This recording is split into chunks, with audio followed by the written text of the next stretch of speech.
Welcome in, folks. In this video, we're going to go over the Witch Doctor full Jade Harvester set. If you're farming the pieces, it's definitely one you want to look out for. The pet build is definitely extremely viable if you're looking to do some pretty big damage pretty quickly. The Jade Harvester set is a fun one to play with. A little more on the dangerous side if you like to be active, if you want to go in and have some huge crit hits. If you look, the 6-piece bonus, Soul Harvest consumes your damage over time effects on enemies, instantly dealing their remaining damage. Now, this build is fairly heavy in gear dependency, and not a lot you can stray away from skills-wise. So we'll go over the skills real quick and just kind of give you guys an idea on how this is going to work, and then we're going to do some gameplay afterwards. So if you want to stick around, you'll be able to see how this works and just how strong it can be. The piranhas with the Pyranado, this you're going to grab everything. You'll see the pool. It grabs everything, pulls everything in, and does a little bit of crowd control. Plus, you get the added effect that the affected enemies take an extra 15% increased damage. So that's a good one to have there.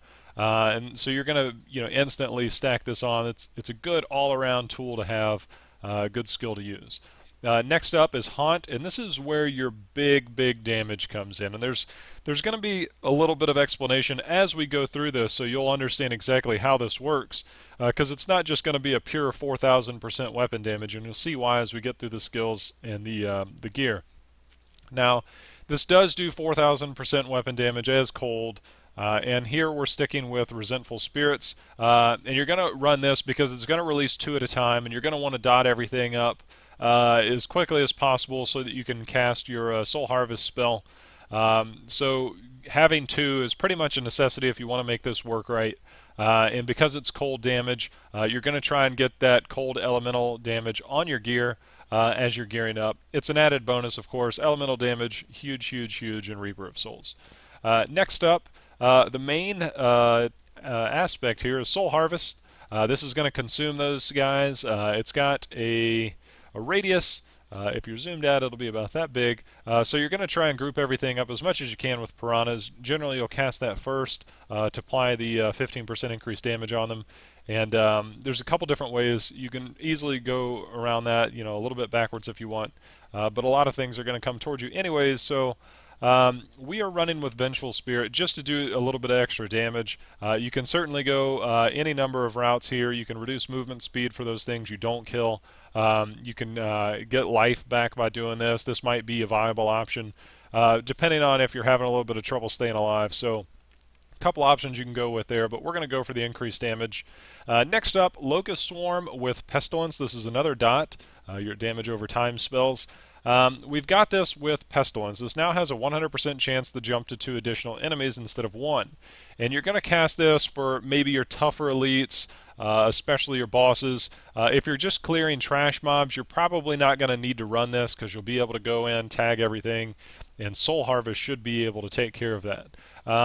If you're fighting the bigger guys, definitely run this. Let it spread through. You'll see everything kind of turn green when they are affected. Next up, Spirit Walk. I'm running this with Honored Guest. Sometimes, you're using piranhas, you're tagging a bunch of stuff with Haunt, and if you have to use Locust Swarm, you're going to deplete yourself of mana. This is a good way, if you don't kill a mob the first time around and you need to tag it again. That's a good way to go. Else, go ahead and stick with Healing Journey. This is a good one to have. It's a good way to heal yourself. Spirit Walk does come around fairly quickly with a couple of the passives that you're running. So this can be good. This can definitely save your life on more than one occasion. Plus, you're going to need it to get out of danger. You're also going to need it to go into danger because a lot of it, when you run Soul Harvest, you're going to run in to cast it. It's a fairly close range spell. So this is one way to run in, run through the mobs, cast your Spirit Walk, run in, hit Soul Harvest, not taking any damage while you're running in. It's a good way to just kind of run in and do that.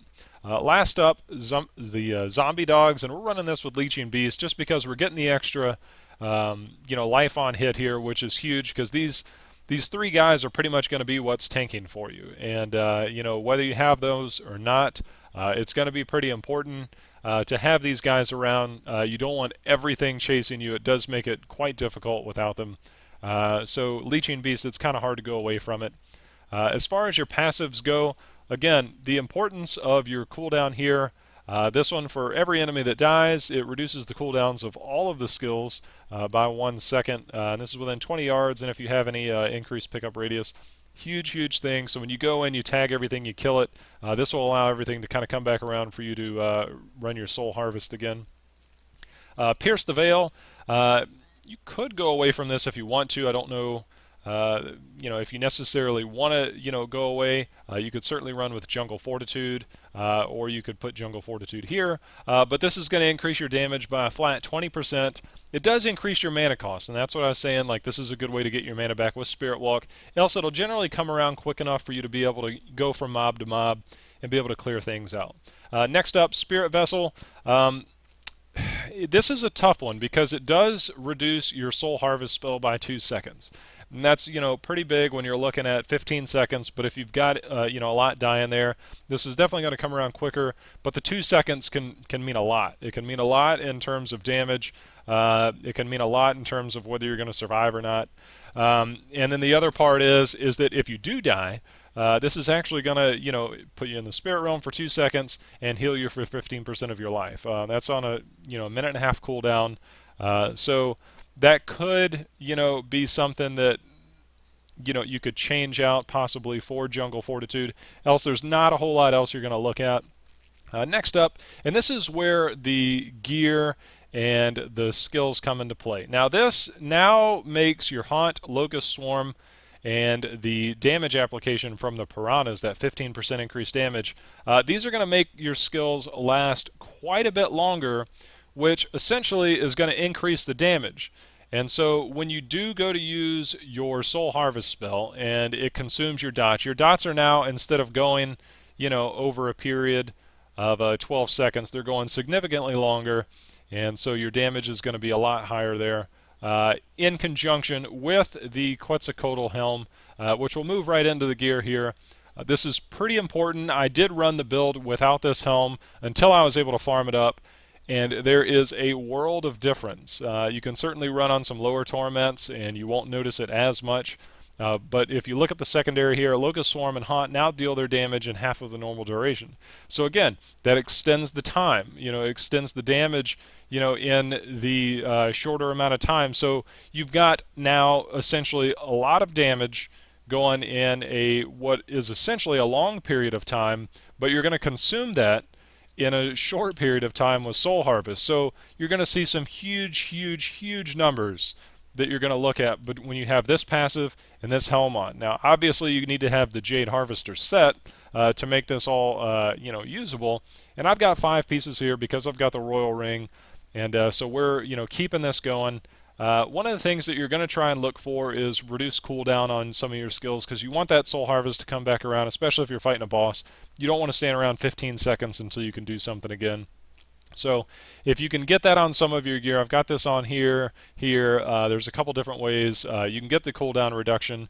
And we'll get into the Paragon Points real quick. Max your movement speed, then go to intelligence. Max mana, not necessarily worth it. You'll find the rotation. You can get your mana in other ways. If you need a little bit of health, that might be one way to go. Offensively, stacking in cooldown reduction, and then crit hit damage, because you're going to see some really high crit numbers there. If your crit hit chance is kind of low, you might want to go in there, because the damage over time skills were changed a little bit in one of the later patches in terms of how the dots are applied with a crit chance. Next up, resist all and armor. If you have high intelligence, you could certainly go and put your points into armor first. If not, you just go ahead and put those into resist all and then into armor. And lastly, life on hit. Always max that out because it's very important, especially when you've got your zombie dogs there. And then resource cost regeneration, or resource cost reduction, just because these are going to be, especially if you end up using Locust Swarm, that does take quite a bit of mana. So try and farm up the pieces. The helm, obviously you need the set, but to complete the set is to get the Quetzalcoatl helm. Very, very important to do a significant amount of damage in conjunction with the Creeping Death spell here. Like I said, I tried running without it before I got the helm. I got all the Jade pieces, tried it, and it makes a world of difference. If you don't think it's worth it, wait till you get one. And then of course in the helm here, go ahead and throw a cooldown reduction gem in the helm and bring that around a little bit quicker. So that's the build, guys. We're going to do a little bit of gameplay, so stick around. We'll try and find some elites, some blues. You'll see we'll tag them, use Soul Harvest, and pretty much one-shot them with that. The yellows, maybe depending on how well we roll when we attack them and whether we apply Locust Swarm or not. So stick around, we'll do a little bit more and show you guys this in action. Okay, so we will hop in here and we will try and clear out some areas and give you guys an idea on how this works. And again, you're not really going to use Locust Swarm as often. You're going to run in, you're going to use the piranhas, and you're going to kind of spam this, kind of click around, make sure this gets spread around. And if somebody dies, it's actually going to go ahead and haunt another enemy, which does make this quite useful because certain lower health mobs will die quite a bit quicker than the other ones. Sometimes when we have these big mobs here, we'll just kind of group them up, and you'll see they'll go poof. And they just disappear, and that is popping Soul Harvest, and because we killed so many, that came around pretty quickly. And you'll see it's actually doing enough damage to where it's spreading, and it's doing a lot of damage there. And there it goes, it jumps up there, and it's jumping over here, and you can see all these things affected. And you'll see these big boys, which generally take a hit or two, and there they go. They just disappear very, very easily. And this is on T5. This is how much damage it's doing. It's a good, fun thing to run with, and we'll just kind of run this around. You can see the Soul Harvest jump around. It's swirling around there. It's doing a significant amount of damage on its own. So, it's not necessarily something that you need to go and kind of tag everything because it is going to jump. So we'll just kind of tag this, and poof, everything just kind of disappears. We consume the soul, and they're dead. And it's a pretty amazing spell to have.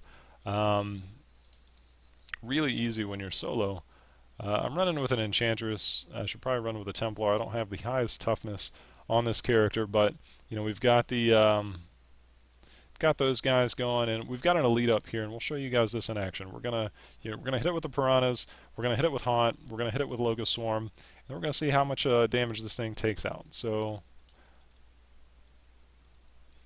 make sure that applied, and boom, we took out half of his health. And that can actually be a little higher at times. We apply the buff there, it comes back around, and there. It's dead. That guy's dead very, very easily. We stacked we hit him with Haunt, we hit him with Locust Swarm. We made sure the increased damage there with Piranhas was applied, and then we just hit our Soul Harvest, and the guy went down. Very, very fun build to run with here.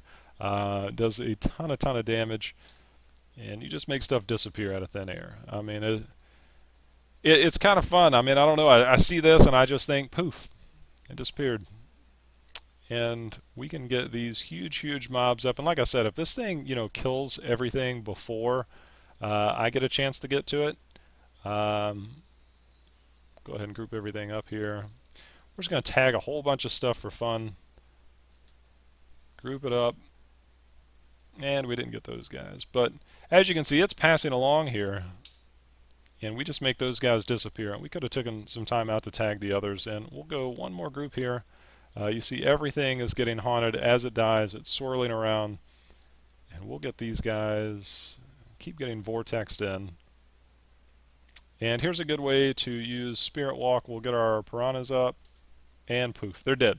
That's it. I mean, you saw how easy and how strong that was. We literally tagged them with a couple dots, hit them with piranhas, ran in with our Spirit Walk to avoid all the damage around us, and hit Soul Harvest, and they just flat out disappear.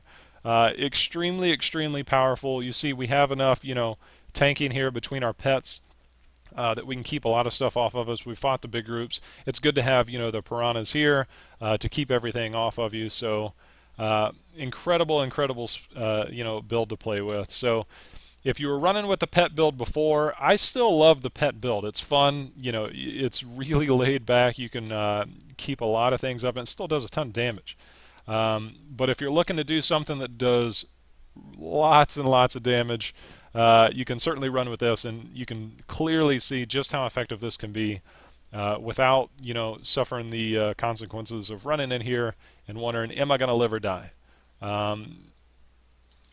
Pretty incredible. So that's it, guys. If you were looking at the Jade Harvester build, wondering if it's something you should go for, hopefully this helps you out a little bit and kind of gives you an idea on just how this build can work for you and just how much fun it can be and just how quickly things can die.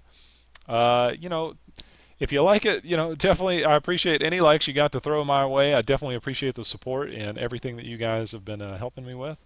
We're going to be doing more builds, more videos, 2.1 coming up in the near future. If you want to subscribe, we've got a lot going on, and we'll make a lot of this happen. So just keep an eye out. We got more builds coming. And until next time, guys, happy hunting. See you next time. And as always, thanks for watching. See you later.